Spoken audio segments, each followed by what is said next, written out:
Sans agronomie, aujourd'hui, vous ne pouvez pas faire d'économie demain, c'est sûr et certain. Si vous ne caractérisez pas correctement votre sol, c'est même pas la peine. Si l'outil mécanique passe dans une parcelle, c'est uniquement pour favoriser la production de biomasse racinaire. Si vous n'avez pas de mauvaises herbes dans le champ, vous avez zéro mycorhisation. Vous avez une diminution du pool de mycorhisation de l'ordre de 30% tous les 2 mois. Je suis passé de 4 cultures à 17 cultures récoltées. Ma meilleure année comptablement parlant, c'est 2017. Et pourtant, il n'y a pas eu de rendement intéressant. Vous transitez. Il ne s'agit pas de passer de la charrue au semoir à semi-direct sans réfléchir aux conséquences sur le sol. Avec les couverts végétaux, il faut considérer ça comme une nouvelle culture. 3 thématiques un peu dans cette comment réussir cette transition économique en agriculture de conservation des sols, c'est-à-dire les leviers et les contraintes. J'ai pu faire des comparatifs de coûts et réellement des thématiques sur la transition. Vous allez voir au fur et à mesure. Pour moi, il y a toujours, si on parle de transition économique, elle doit être liée et complètement liée à la transition agronomique. C'est ma spécialité, je suis nul en économie. Et heureusement qu'en agronomie, je me démerde un peu, ce qui fait que ça me permet aussi de faire des économies. Sans agronomie, aujourd'hui, vous ne pouvez pas faire d'économie demain, c'est sûr et certain. Et le contraire est peut-être aussi vrai également. En préambule, c'est quelques éléments que vous avez déjà vus, notamment c'est ce questionnement qui est d'expérimenter chez soi. Pourquoi doit-on expérimenter chez soi? Tout simplement, vous avez une image ici où vous avez différents pH du sol avec une culture de luzerne et qu'on voit en fonction du pH du sol que la luzerne s'exprime ou pas. Ça vous montre que sur une seule et même image, dans une seule et même parcelle, un élément qui varie, ici un élément, une caractéristique chimique qui est le pH du sol, son taux d'acidité, en fait, vous avez une hétérogénéité de la réponse des cultures à une seule caractéristique du sol. Donc c'est pour ça que j'aime bien présenter cette image-là, et vous l'avez déjà vue, mais voilà, je vous la remontre encore. C'est bien pour spécifier pourquoi il faut expérimenter chez soi. Je ne vous demande pas de monter un labo R&D, mais en soi, il faut tester. Et je vous ai entendu dans la formation dire à plusieurs reprises, ah oui, je vais essayer une petite surface, un petit truc dans mon jardin, etc. Et c'est ça qui est important. Quelques points. On fait attention à l'agriculture version YouTube. YouTube, c'est bien, ça montre des belles choses, etc. Mais ça reste YouTube. L'indépendance vis-à-vis des tiers qui sont plutôt gourmands. C'est-à-dire qu'on essaye de garder un peu d'indépendance et le soleil brille, mais il n'y en a qu'un seul soleil qui brille. Donc, dès qu'on va vous dire que c'est un miracle, que ça va vous faire gagner de l'argent, il y a souvent un loup derrière. Et puis, voilà, l'idée d'avoir ce que je disais, un mini pôle R&D, on peut même de 0,1% de votre chiffre d'affaires, ça ne fait rien, ça fait avancer et ça permet de vous rassurer pour la suite dans divers essais que vous pourriez mener. Voilà, moi j'ai un leitmotiv, c'est si je ne le fais pas, personne ne va le faire pour moi.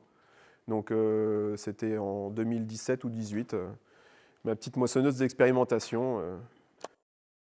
Semi-direct, couverts végétaux ou encore approche redox, nos formateurs vous livrent leur expertise dans des formations 100% finançables Vivea. Toutes les informations sont en description de cette vidéo. Il fallait le faire, des essais protéines dans du blé, si je me souviens bien. Une deuxième aparté, après le fait de vous dire de vraiment tester chez vous, c'est aussi de chercher à gagner sur tous les tableaux. Aujourd'hui, on ne peut plus se permettre de ne pas prendre en compte tous les paramètres. Et quand je dis tous les tableaux, c'est ces 3 tableaux-là. C'est-à-dire qu'aujourd'hui, si on est paysan, il faut avoir bien cette notion de recyclage en tête, que l'agro-système, je ne l'appelle pas un écosystème, mais l'agro-système, le système agricole, il doit être le plus recyclable possible. On doit capitaliser au maximum. Alors j'entends pas financier, en soi, on devrait capitaliser aussi financièrement, mais au niveau du sol, on doit capitaliser. Et on est des producteurs de biomasse. On doit tout mettre en œuvre pour produire de manière économique, capitalistique et dans un cercle vertueux de recyclage, le maximum de biomasse possible. Par exemple, le recyclage, si on prend ces couverts d'interculture, où on a la quantité d'azote à 90 cm, donc en profondeur, susceptible d'être lessivée et sortie du système, sortie de l'agrosystème, on voit bien que le sol nu, qui est cette courbe-là, vous avez un pic de 160 unités qui est là, prête à sortir du système. À moins qu'il y ait des racines à 1 mètre de profondeur, pour capter ces unités d'azote, vous pouvez dire au revoir aujourd'hui, au cours actuel, à 160 € de l'hectare. Vous comprenez? On ajoute une interculture, il y a 100 unités de moins lâchées dans la nature. Dans quelques semaines, ça va être les déclarations d'imposition sur le revenu. Dame Nature ne fait pas crédit d'impôt. Vous lui faites un don de 100 unités d'azote, vous n'avez pas de crédit d'impôt en face. Au niveau capitalisation des sols, on entend beaucoup la matière organique, par exemple. La matière organique, oui, c'est le moyen de capitaliser. Vous ne pouvez pas jouer sur l'argile, par exemple, pour agrandir votre frigo de sol. Vous ne pouvez pas jouer sur l'argile parce que, typiquement, la texture de votre sol, c'est la texture de votre sol et elle est inhérente à votre sol tout au long de votre carrière. Par contre, on peut faire en sorte de capitaliser en matière organique, tout ça pour gagner en résilience. Pourquoi gagner en résilience? C'est les travaux, notamment, on en a parlé ce midi, mais c'est les travaux il y a des travaux des agroclimatologues, et notamment, je pense à Serge Zaka, qui montrent très bien le déplacement de différentes cultures avec les changements climatiques qui s'augurent dans les 100 prochaines années. On a là, typiquement pour l'olivier, on se rend compte qu'à partir des années 2040, moi je vais commencer à pouvoir en faire. Alors que dans les années 60, on n'y pensait pas. Donc ça, c'était la capitalisation, c'était le recyclage. Et la biomasse, c'est ça. La biomasse, c'est comment je fais en sorte de prendre mes panneaux phytovoltaïques, mes plantes, comment je fais en sorte de maximiser leur surface. C'est ce qu'on appelle le LER, le land équivalent ratio, là, ici. Là. Donc c'est voilà, ce système-là. On étage les arbres avec les cultures. C'est pour ça qu'on parle beaucoup d'agroforesterie pour améliorer les choses. Et c'est vrai. Si on arrive à exploiter ça en culture et ça, on a un LER supérieur à ça, plus ça à côté, etc., etc. Et donc, on est des producteurs, en tant qu'agriculteurs, on est des producteurs de biomasse.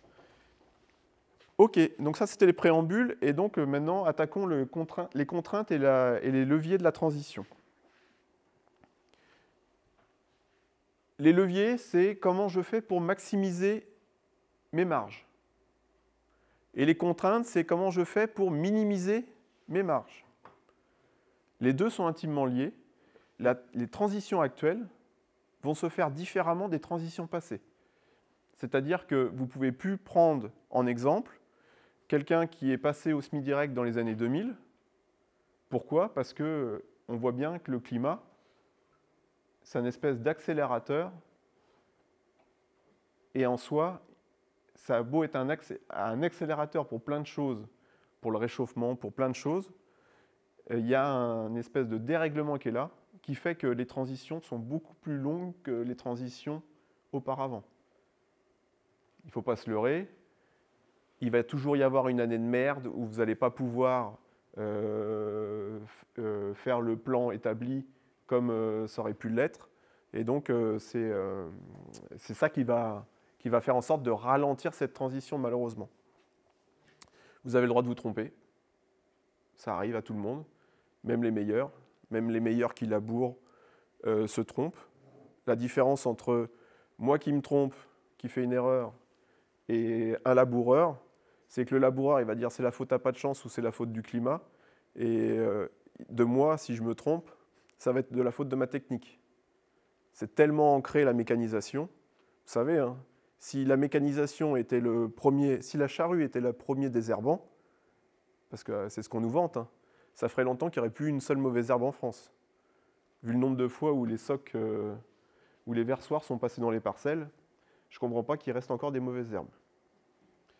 Parmi ce chapitre de contraintes et leviers, il y a quelque chose qu'il faut absolument que vous mettiez en œuvre, c'est prioriser vos axes de travail. Ne pas vous perdre dans différentes choses.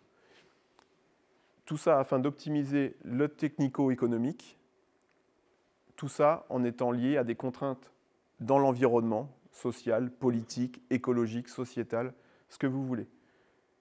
Donc ne leurrez-vous pas, ça va prendre du temps, et chaque ferme est unique, et donc il faut que vous observiez, que vous faites comme cette formation, que vous puissiez aller voir d'autres fermes, mais il ne faut pas copier-coller. Si vous copiez-collez, ça ne sert à rien. Il faut vraiment que vous adaptiez ça à votre système. Dans la priorisation des axes de travail, je vous l'avais déjà montré, cette fameuse, vous savez, hein, c'est la fameuse pyramide. En premier, on rétablit les grands équilibres du sol.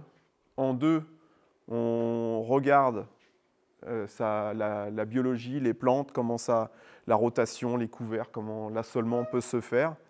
En trois, on réfléchit à optimiser nos itinéraires techniques. Et en quatre, on s'amuse le dimanche après-midi quand on a encore du temps.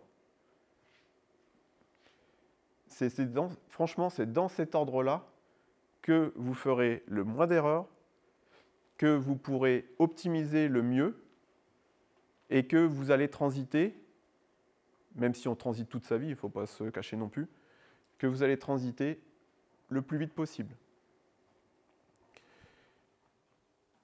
Pourquoi je vous dis cet ordre-là? Parce que, tout simplement, dans les facteurs de rendement d'une culture, vous avez trois invariables: l'eau, le rayonnement, la température. Aujourd'hui, à part être sous serre pour jouer sur la température et le rayonnement, c'est compliqué. L'eau, on peut essayer d'y jouer à la marge selon ses pratiques, selon différentes choses, mais ça reste compliqué. La priorité 1, qui est les grands équilibres du sol, va jouer sur le facteur 2, 3, 4 et 5 facteurs de rendement, le quatrième et le cinquième facteur de rendement, c'est-à-dire la porosité et de quelle manière on met la graine, le plant, dans les meilleures conditions possibles pour partir comme une fusée et faire une production de biomasse maximum. Le 2, c'est le sixième facteur de rendement, et c'est juste ma priorité 2. C'est le sixième facteur de rendement. C'est le choix variétal. Telle espèce, telle variété, voilà. Ça fait partie des facteurs de rendement. C'est le sixième facteur, crescendo. Et enfin, l'optimisation des itinéraires techniques, la priorité 3, ne commence qu'à septième facteur de rendement, huitième facteur de rendement. L'azote reste parmi le septième facteur de rendement. Il y en a 6 avant qu'il faut s'occuper. En fait, on se prend la tête sur l'azote, mais c'est pas qu'il sert à rien, c'est que c'est pas prioritaire.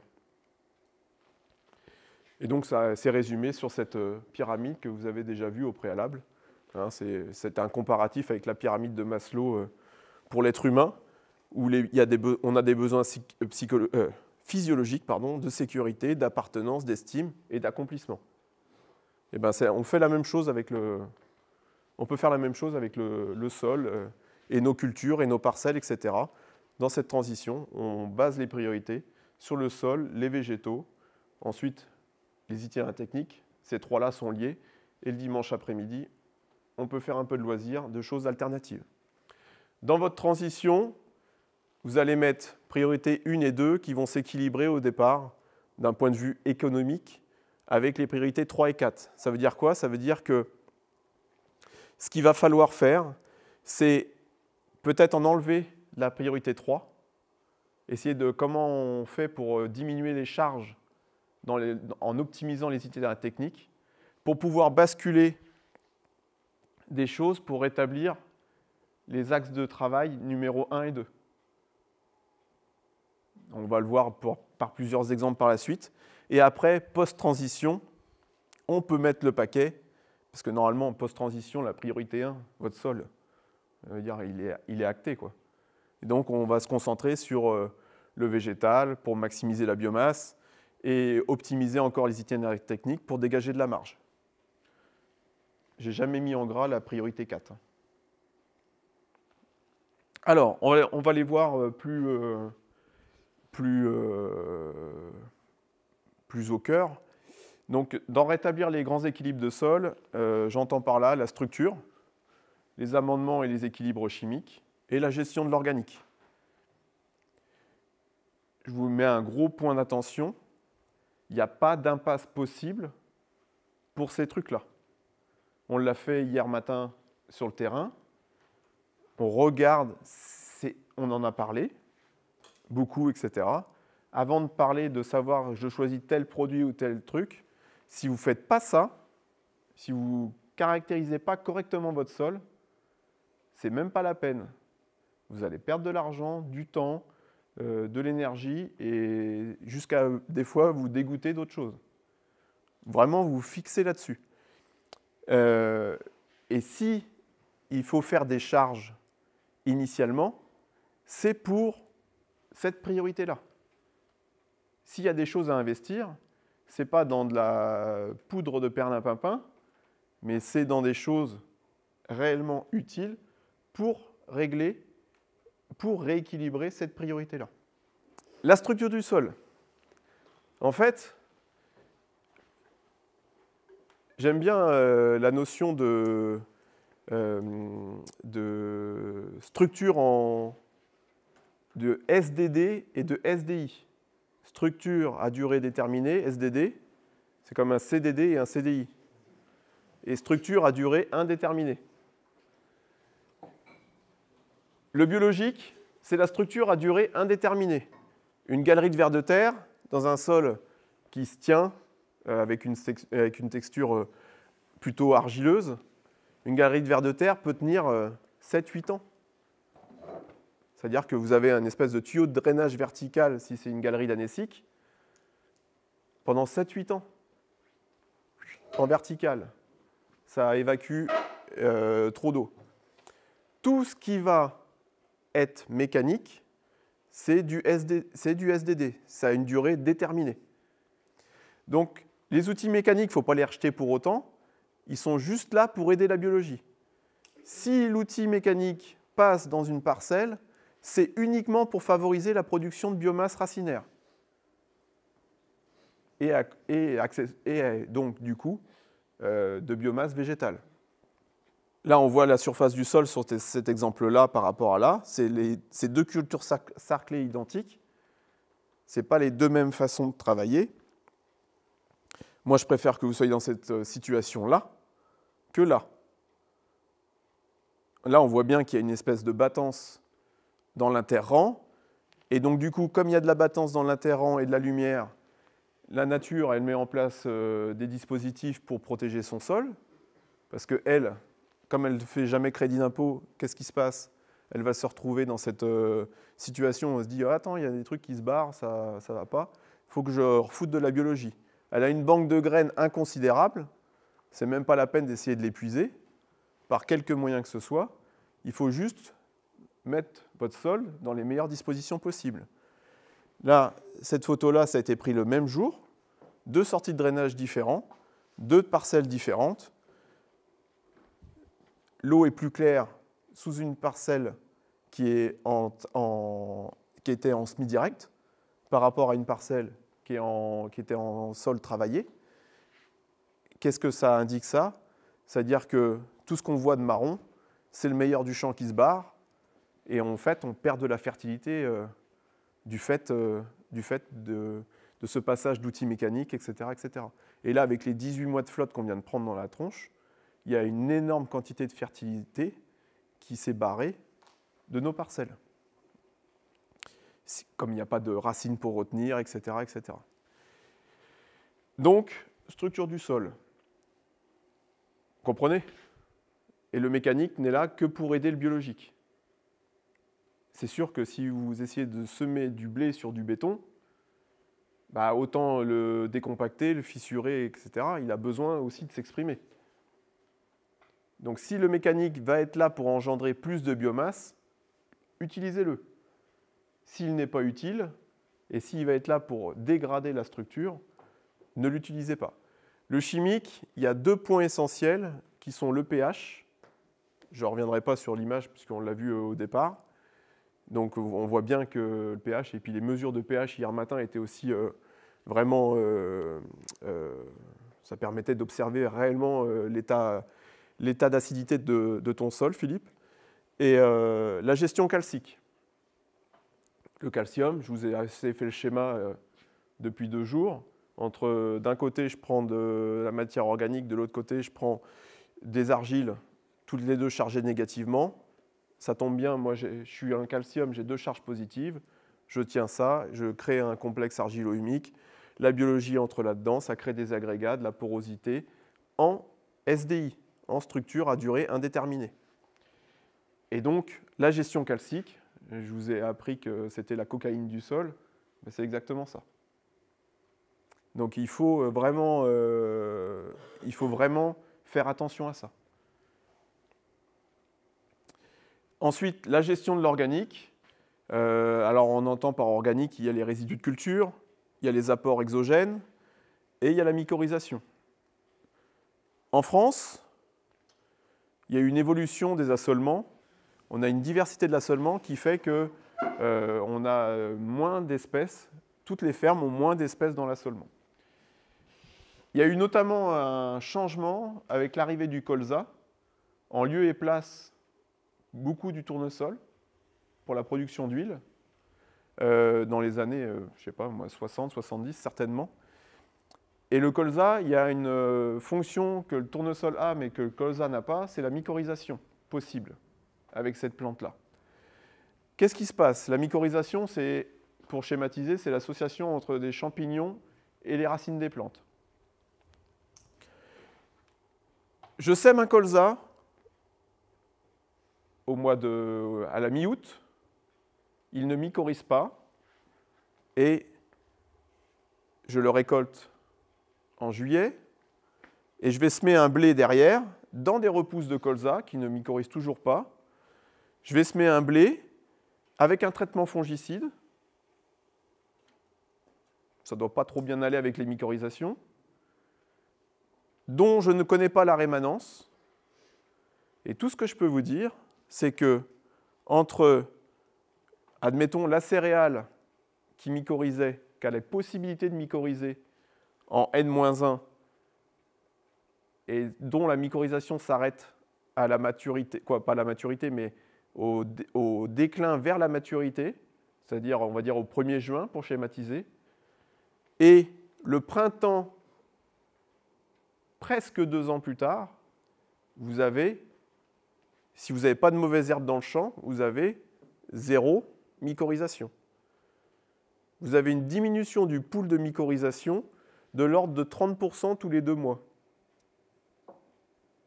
En fait, s'il n'a rien, s'il n'a pas de support, il ne va pas se multiplier.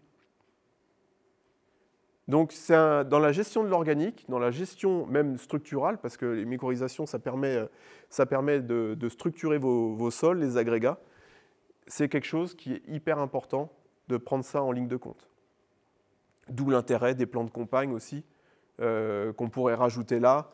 Ça ferait un pont mycorhizien, ou du moins un délai de retour des mycorhizes dans la parcelle moins long que 20 ou 22 mois.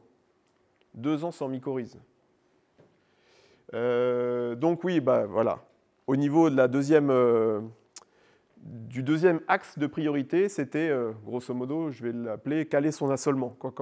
Quelles sont les possibilités de culture, quelles sont les possibilités de couverts et de plantes de service. J'entends par plante de service des plantes de campagne, par exemple. Pardon. Et puis, vous m'avez entendu aussi, je ne sais plus si c'est en groupe, oui, c'est en groupe ce matin, de parler d'opportunisme. Quand on a un ACS, en fait, on n'est plus dans quelque chose de réglé, de chronométré. On est dans quelque chose de plutôt opportuniste. Il faut saisir la balle au bon très souvent. C'est un exemple, les 2 camemberts, là, c'est chez moi. Dans les possibilités de culture, vous avez l'année 2016 et puis il y a l'année 2017. 2016, j'ai repris la ferme familiale. Comme j'avais une double activité, on a voulu simplifier. On a fait pour moitié de la surface du blé.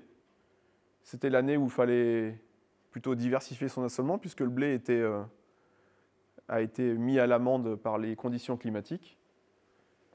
Je suis passé de... parce que ça devait être les jachères. Je suis passé de 4 cultures à 17 cultures récoltées. Ma meilleure année comptablement parlant, c'est 2017. Et pourtant, il n'y a pas eu de rendement intéressant. C'est-à-dire qu'on est capable de trouver une diversité de cultures et ça nous fait gagner en résilience. Ça nous fait gagner aussi en productivité, mine de rien. Parce que plus vous allez mettre de diversité, plus vous allez gagner en productivité. Il est certain que les 17 cultures, toutes n'ont pas super bien marché. Mais en soi, en 2016, les 4 cultures, toutes n'ont pas super bien marché. Même pas du tout. Et pourtant, c'était du blé. Donc, diversité. Après, il y a un impondérable, c'est la commercialisation. Il faut voir les possibilités de commercialisation qu'on peut avoir. Ça, il faut faire son enquête de marché, savoir ce que les négoces ou des coopératives ou des tiers autres que l'on connaît pas, que l'on va peut-être se créer petit à petit, peuvent faire. Et puis, il faut sauter sur les opportunités aussi. D'accord ? Et le petit attention, il est marrant parce que je vous ai mis attention là aussi à la chance du débutant. Pour la petite histoire, une année, je fais du trèfle incarnat et puis je fais, dans l'itinéraire technique, je broie à l'automne parce que je pensais qu'il fallait broyer à l'automne. En fait, il ne faut pas le broyer, le trèfle incarnat. Et sur la fourrière du champ, sur le bout du champ, certainement en réglant mal le broyeur, j'ai broyé trop bas. Donc j'ai un peu scalpé la base du plateau du trèfle incarnat. Voyant ça, au printemps, je dis, je vais remplacer. Il y avait 30 arts, je vais ressemer autre chose. Donc j'ai ressemé du fenugrec. À la moisson, je dis à mon salarié, tu vas aller récolter le fenugrec là-bas, je vais t'amener le télescopique pour que tu puisses charger dans un big bag. Oh non, de toute façon, il n'y a rien, laisse tomber. Et 20 minutes après, il m'appelait, tu peux venir avec le télescopique parce que il y avait, sur 30 arts, il y avait 900 kg de fenugrec. Donc, ça me faisait 3 tonnes de fenugrec à l'hectare. Voyant ça, l'année d'après, j'en fais 3 hectares. Je fais un rendement de 2 tonnes dans une parcelle un peu moins bonne. Je me dis, bon, c'est l'année, etc. 2 tonnes avec le prix de vente qu'on peut faire, ça me correspondait. L'année d'après, j'en fais 9 hectares. Je fais 800 kilos. Donc, il faut faire attention à cette chance du débutant. Il ne faut peut-être pas réitérer et grossir trop vite en se disant « ça a super bien fonctionné dans mon jardin, etc. » Et je vais mettre le paquet dessus parce que je vais arriver à sortir une marge économique super importante. Il faut quand même rester prudent un petit peu.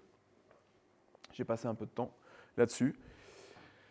Quand on est en ACS, on se dit, c'était la question ce matin, on a pas mal échangé sur le sujet, qu'est-ce que je peux faire? Quelles sont les cultures faciles à faire en semi-direct?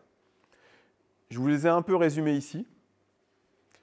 Pour moi, en vert, c'est des cultures très faciles à mener en semi-direct. pour des raisons diverses et variées, mais ça reste des cultures très faciles à semer en semi-direct, à faire en semi-direct. En jaune, c'est possible, sous certaines conditions, notamment si vous avez bien fait attention à la priorité 1 des axes de travail. C'est complètement possible. Et en rouge, pardon, à droite, là, c'est pas impossible. Il y en a qui ont essayé, il y en a beaucoup qui ont eu des problèmes.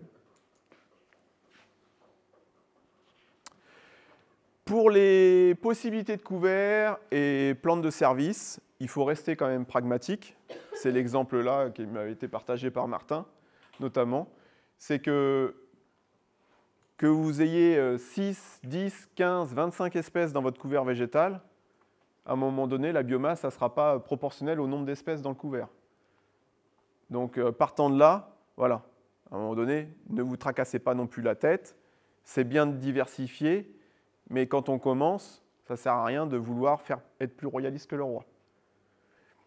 Donc, il faut rester pragmatique. On diversifie. J'ai mis en exemple les févroles. C'est bien les févroles, ça fait des couverts végétaux, c'est une grosse graine, c'est pas bouffé par les limaces. Alors je vais la mettre avec mes colzas en plante compagne, je vais la mettre entre mon couvert machin, et je vais la produire parce que ça fait quand même beaucoup de manutention et quand je l'achète, c'est très cher, donc il faut que je la produise. Et en fait, on se rend compte que la févrole, typiquement, il y a des zones en France où ils ne peuvent même plus mettre un pied de févrole, que ce soit en couvert végétal ou en culture, parce qu'elle est complètement bouffée par des pathogènes du sol ou par la maladie ou parce qu'elle ne supporte plus, quoi. Donc, il faut faire attention avec cette diversification. Par contre, mettre un peu de févrole dans son couvert n'engage à rien. Mais vous comprenez, c'est la part que prennent, si vous faites que des couverts de févrole, à un moment donné, il y a quelque chose qui va mal se passer. Et puis, les couverts ou les plantes de service, ça peut être aussi des opportunités commerciales. Ça peut être des opportunités de diversification dans votre assolement, et ça peut aussi devenir des opportunités commerciales. Les repousses de colza, c'est un couvert gratuit. On a l'image d'un reliquat en dynamique à 3 dates, surtout à 2 dates, non, à 3 dates, pardon, de juillet à octobre.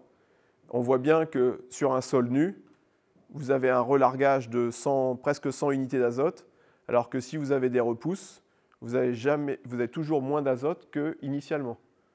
Donc vous avez une économie, vous avez re-rentré dans le système, vous avez évité une perte possible des éléments, là de l'ordre de 40 unités. Je ne sais pas si gratuitement vous pouvez vous passer de 40, 50 euros, équivalent en euros 50 euros aujourd'hui, ou 60 euros même avec le prix de l'azote, mais moi je ne le ferai pas, quoi.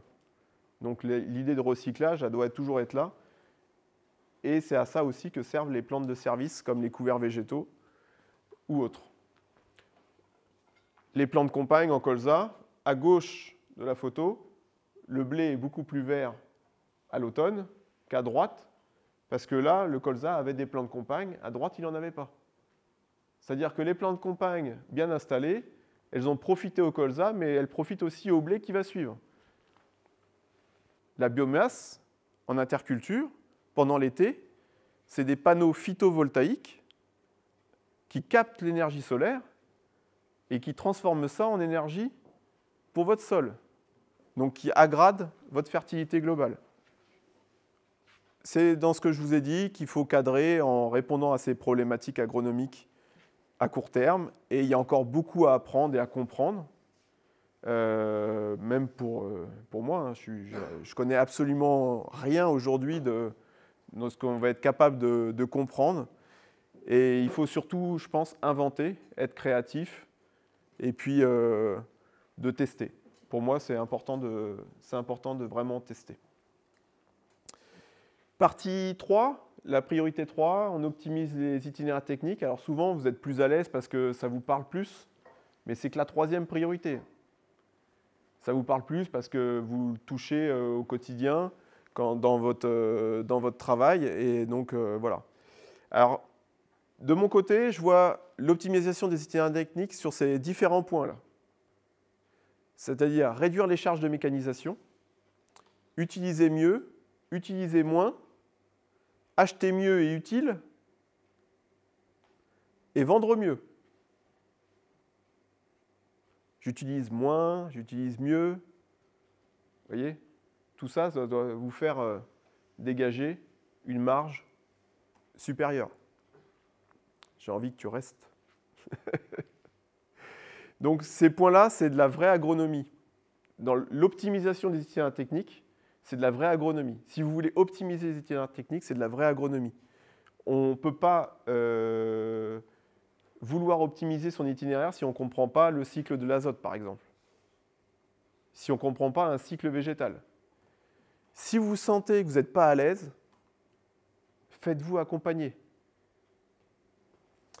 Les charges de mécanisation, alors c'est des images tirées de Julien Hérault, là, j'ai plus son conseil agroéquipement. Voilà. Il indiquait, alors sur sa présentation, il indiquait l'augmentation, vous voyez par le graphique, des charges de mécanisation. Donc on est sur un indice des prix par rapport à la SAU. On voit vraiment un pic et vous le ressentez tous sur le terrain, des charges de mécanisation qui augmentent. Et parmi ces charges de mécanisation, c'est la traction et la récolte qui sont prépondérantes. Alors, il avait fait un calcul pour donner une stratégie de dimensionnement de son matériel agricole. Parce que souvent, et moi j'ai l'exemple de quelqu'un, j'avais été quelqu'un que je ne connais pas par ailleurs, mais c'était dans une petite structure qui fabriquait du matériel agricole.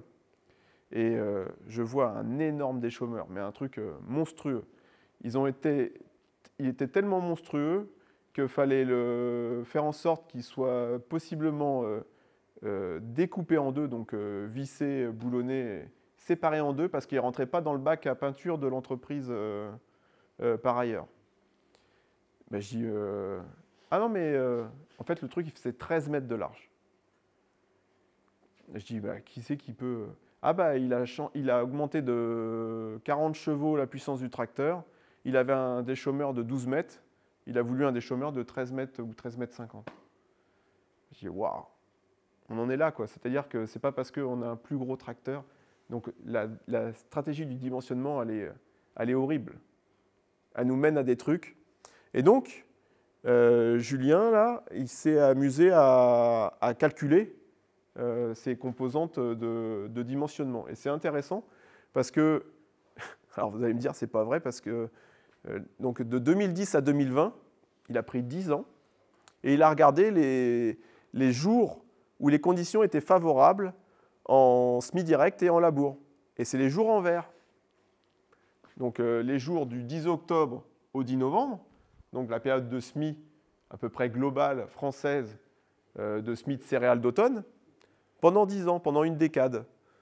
Et donc, il s'est avéré que, bah, vous voyez, en vert, il y a quand même beaucoup, hormis l'automne 2010, le mois d'octobre 2019, il y a quand même, et l'automne 2012, il y a 2 années sur 10, donc il y a 20% de chance d'avoir un automne plutôt défavorable, avec un nombre de jours disponibles défavorable. Mais dans 80% des cas, on va pouvoir semer dans des bonnes conditions. On a le temps de semer. Et donc, par un calcul bête et méchant, si on a 150 hectares à semer, avec 12 jours où on peut semer, 10 heures de travail, et on fait une moyenne de 56 hectares par heure et par mètre, on arrive à un semoir de 2,23 mètres. Grosso modo, avec un semoir de 3 mètres, dans 80% des années, on arrive à semer aux dates prévues 150 hectares de céréales. Moi, je trouve ça bien. La moyenne de Ferme France, ça va être combien? Par chez moi, c'est 130 hectares. Par contre, des semoirs de 3 mètres, il n'en reste pas beaucoup. 130 hectares de surface moyenne, ça veut dire qu'à l'automne, il y a moins de 100 hectares à semer.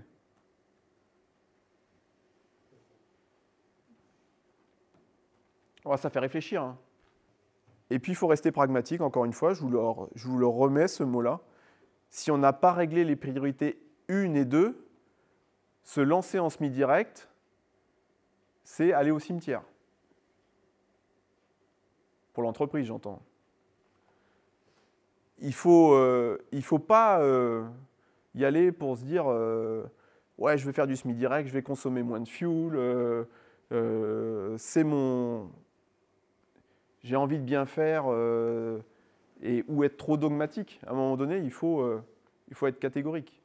Si tu n'as pas préparé la priorité 1 et 2, tu vas aller au casse-pipe dans l'optimisation de tes itinéraires techniques. Ça ne va pas aller, il y a un truc qui va mal se passer. En plus, si tu commences l'automne 2023 ou l'automne 2024, bah, tu n'as pas choisi ton année pour commencer. Qu'est-ce que j'indique d'autre? Donc, il faut raisonner ses interventions quand c'est nécessaire. Votre meilleur allié est la bêche. Hier matin, il y avait je ne sais combien de bêches dans le champ. Il ne faut pas hésiter à faire des trous. Martin l'a répété en disant allez à droite, à gauche, pas un seul endroit dans la parcelle. Voilà, sentir. Et pas sentir quand le semoir est dedans, on va voir si ça passe ou pas. Non, il faut descendre du tracteur, y aller. Avant d'arriver dans le champ, regarder, est-ce que ça va faire du bon boulot ou pas? J'y vais pas. Je réfléchis, est-ce qu'il y a des jours disponibles autres? Si ça se trouve, si j'attends 2 jours et que la météo, enfin, ne se trompe pas, je vais me retrouver dans une situation correcte, voilà, etc. Et toujours avoir en tête, c'était dans le premier paragraphe, que vous devez mettre une graine dans les bonnes conditions. Alors, pour réduire les charges de mécanisation, il faut aussi optimiser les outils. En soi, si demain vous êtes agriculteur, j'entends sur une surface céréalière, admettons, vous avez besoin de 2 trucs. En propre, ou en ETA si vous voulez le faire, mais un tracteur et un semoir. Le reste, ce n'est pas indispensable. Et une moissonneuse, mais ça vous êtes bien obligé. On sème, donc avec un tracteur et un semoir, et on récolte. Ce qui est en vert, c'est l'indispensable. Moi, je pense qu'en jaune, c'est important aussi d'avoir ces outils-là. Et en rouge, il y a peu d'importance. En rouge, il y a peu d'importance. On a le droit de ne pas avoir envie de traiter. C'est possible. C'est vrai que c'est compliqué. Faire du semi-direct sous couvert sans avoir l'outil chimique aujourd'hui, c'est impossible. À moins de faire Avada Kedavra et puis avec un coup de baguette magique, pas facile de tuer des plantes. C'est vrai que si on n'a pas d'épandeur à engrais et qu'on doit apporter de l'engrais, c'est pas évident non plus. Tout ce qui va être des chômeurs à disque, pulvériseurs, j'en passe et des meilleurs, la charrue, c'est pas indispensable. Le truc, c'est que quand je mets des compacteurs, ça peut être fissurateur, ça peut être... voilà, c'est un outil bien réfléchi pour faire en sorte que la priorité 1, je puisse y accéder dans ma transition. Vous transitez. Il ne s'agit pas de passer de la charrue au semoir à semi-direct sans réfléchir aux conséquences sur le sol. Hier matin, on l'a vu, la gravité fait descendre l'entièreté des éléments. Et à un moment donné, s'il n'y a plus d'équilibre chimique et pouvoir rendre un sol en cohésion, aggloméré en surface, vous bouchez la porosité. Si vous bouchez la porosité, il n'y a plus d'oxygène qui rentre dans le sol. S'il n'y a plus d'oxygène qui rentre dans le sol, il n'y a plus de respiration possible par les racines. Vous ne cultivez pas du riz ici. Donc voilà, c'est un cercle. C'est ça. Si on réduit le travail du sol et que l'on est sûr, entre guillemets, qu'on n'aura pas de perte sur la production de biomasse, parce qu'on aura réglé ses priorités, sur une carrière, une économie sur l'usure de matériel, donc tracteurs et matériaux matériel de travail du sol, pardon, on peut diminuer la puissance du tracteur, mais sur une carrière, ça fait quoi? Moins de tracteurs, avec des tracteurs moins puissants, moins d'usure de matériel, etc. Sur une carrière de 40 ans, vous pouvez économiser, selon votre surface, 2-3 tracteurs. Aujourd'hui, on est rendu à presque 1 000 € du cheval quand vous achetez un tracteur,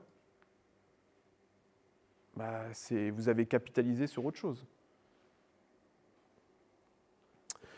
Alors, ça c'était le premier point. On réduit les charges de mécanisation. Déjà, on fait des économies, si on réfléchit ça intelligemment.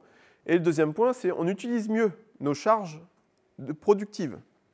Nos engrais, nos phytos, nos semences, notamment les couverts végétaux. On voit que, j'aurais pu le changer, parce que je crois que l'autre fois, je vous avais mis juillet 2024. Mais grosso modo, ça n'a pas baissé. Voilà, les charges, vous voyez, avant, c'était tranquille, et puis là, depuis la guerre en Ukraine, malheureusement, on a une volatilité sur le prix des intrants qui est énorme. Pour utiliser mieux, il faut comprendre comment ça fonctionne. Hier matin, on a vu une orge qui était au stade tallage. Dans les meilleures conditions, 40 à 50% de l'azote est efficace. Au stade tallage. C'est ce qu'on appelle le coefficient apparent d'utilisation de l'azote. Stade tallage, 40 à 50% d'utilisation. Et puis 1 cm, 60 à 70%. Dernière feuille étalée, 80, 90% dans le meilleur des cas, etc. La plante n'utilisera jamais 100% de l'azote que vous lui apportez.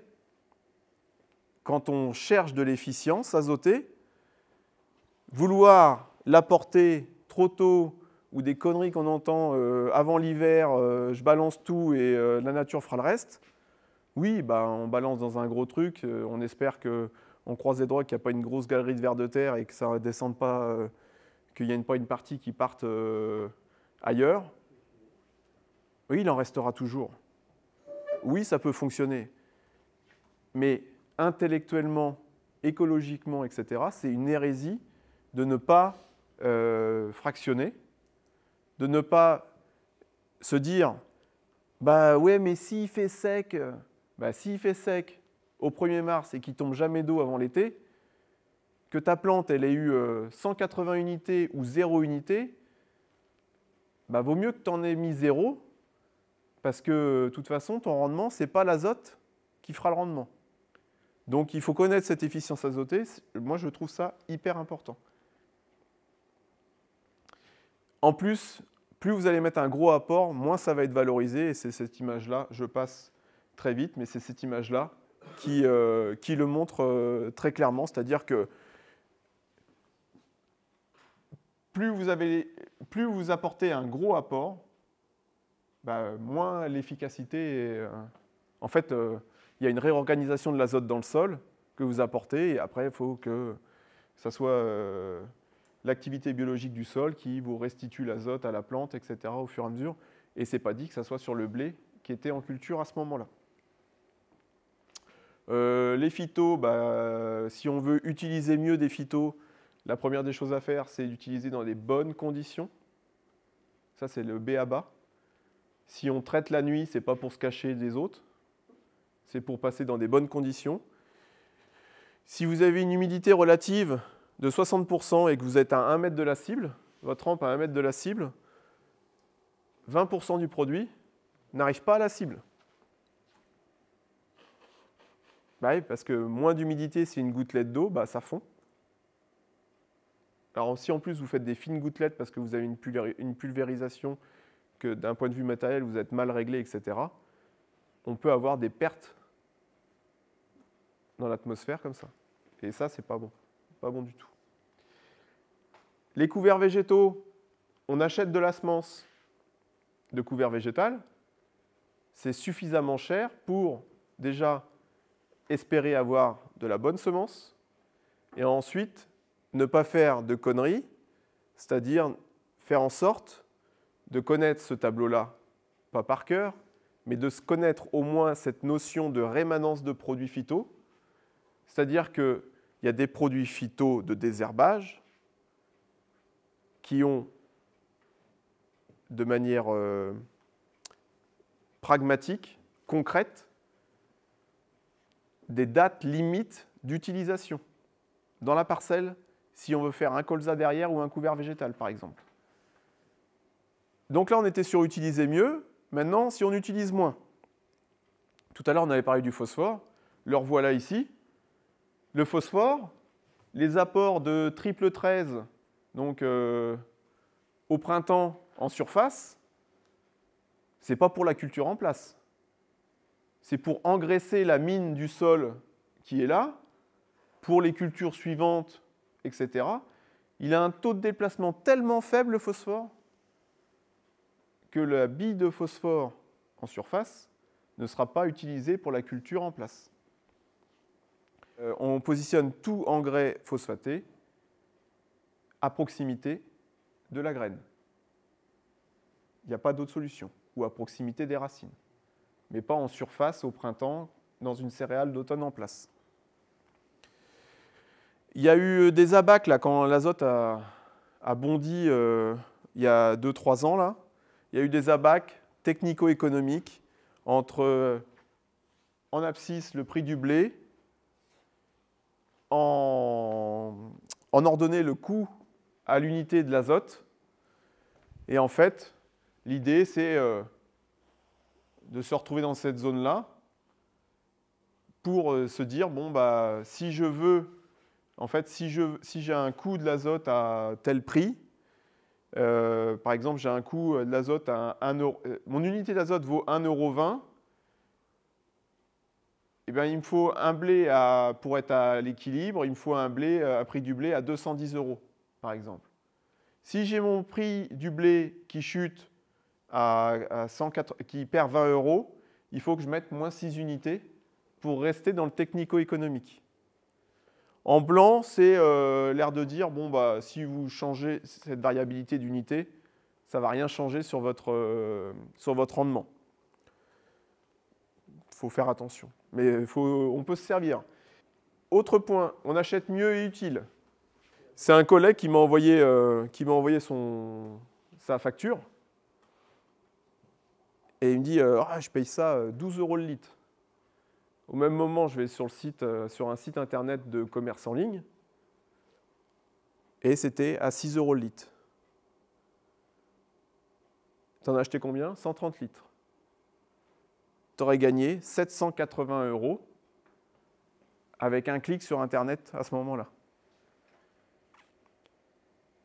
Ça ne veut pas dire que telle entité sont des voleurs ou quoi que ce soit. Ce n'est pas du tout mon propos.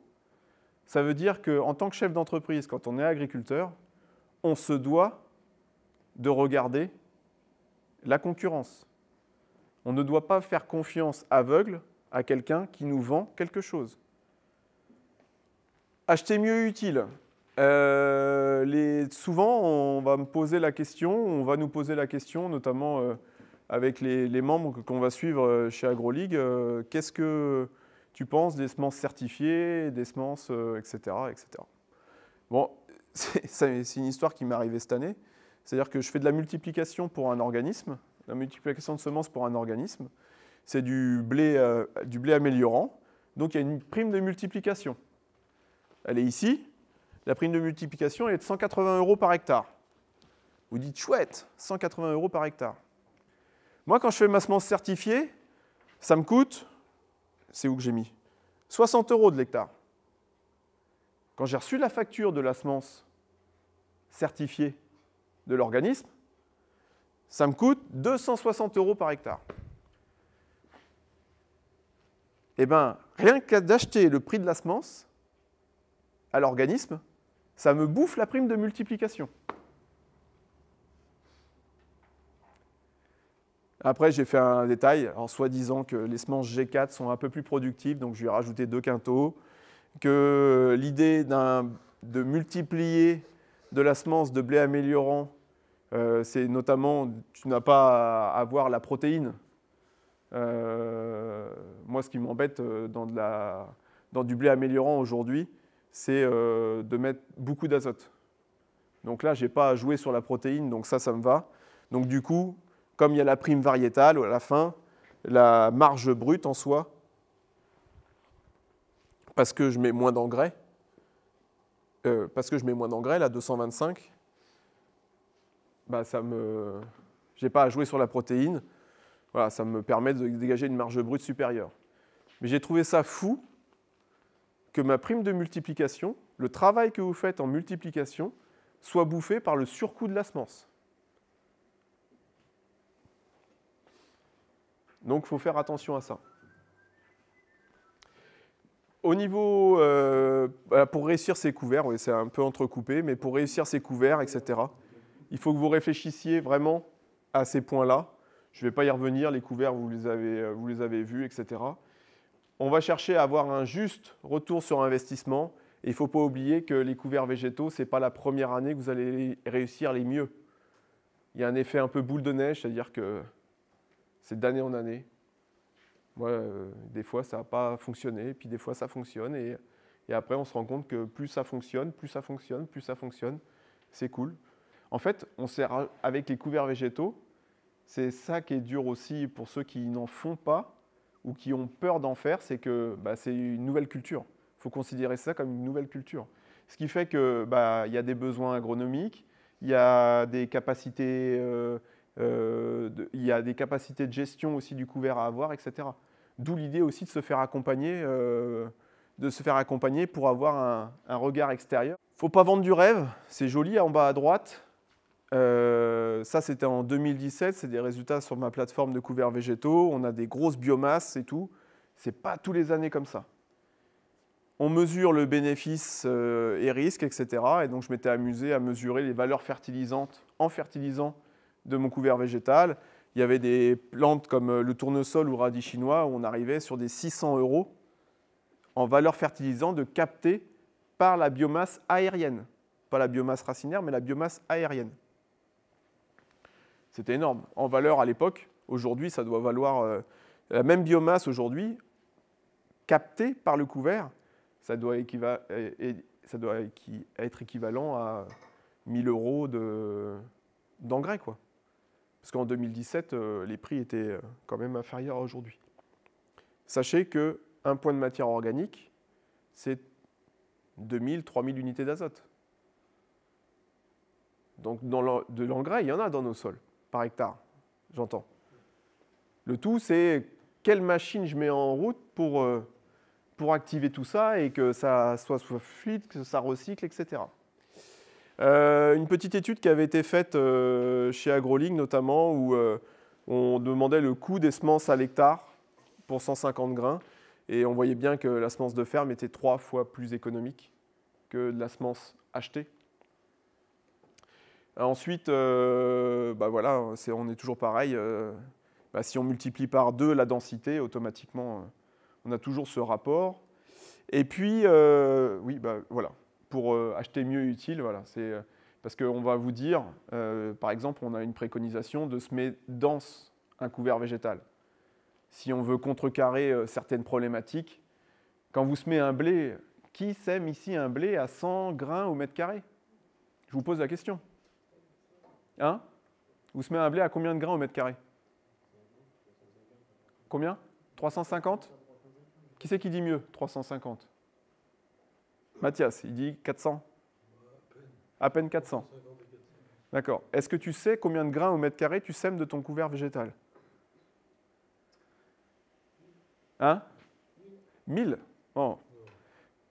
Quand on est dans la plaine, semer 150, 200 grains au mètre carré, c'est le grand maximum. C'est-à-dire qu'on est capable aujourd'hui de semer une culture à la bonne densité, mais on n'est pas capable de semer un couvert à la bonne densité.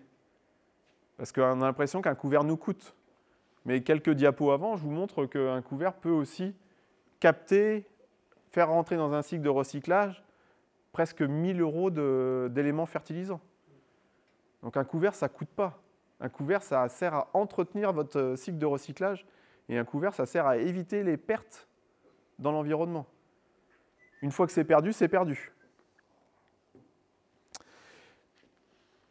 Dernier point, comment on fait pour vendre mieux sa production? Alors c'est un petit calcul qui... Donc moi je produis de l'orge brassicole et j'ai pris les prix hier soir, au 20 février.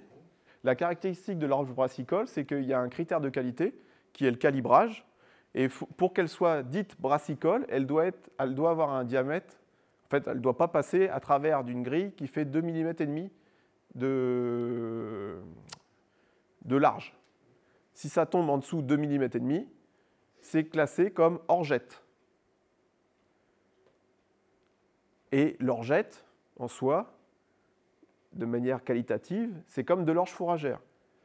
Sauf qu'en orgette, comme chez l'organisme stocker, il y a du triage, pour eux vendre du calibrage, il y a une décote de 40 à 50 € entre l'orgette et l'orge fourragère. Ça veut dire qu'ils ne nous payent pas l'orge brassicole inférieure à 2,5 au prix de l'orge fourragère, ils nous la payent au prix de l'orgette. Donc je me suis amusé à calculer en fonction du pourcentage d'orgette, quand est-ce qu'il fallait passer, plutôt arriver à la coopérative ou au négoce en disant bah, c'est pas de l'orge brassicole que j'ai, mais de l'orge fourragère. Et bien grosso modo, à ces prix-là au 20 février, c'est quand on est entre 35 et 40% d'orgette, c'est-à-dire qu'on a une orge calibrée à 60-65%, que faites-vous pas chier. Hein. Dites que c'est de l'orge fourragère. Donc ça, je trouve ça important aussi de bien prendre ça en compte. Alors là, c'est un exemple avec de l'orge brassicole, mais de bien prendre ça en compte pour se dire, parce que 100% d'orge brassicole, vous ne le faites jamais. Donc j'en ai sorti un graphique. Si vous avez un écart de prix, par exemple, de 20 € entre l'orge brassicole et de la fourragère, vaut mieux à 30% d'orgette, vaut mieux passer en fourragère.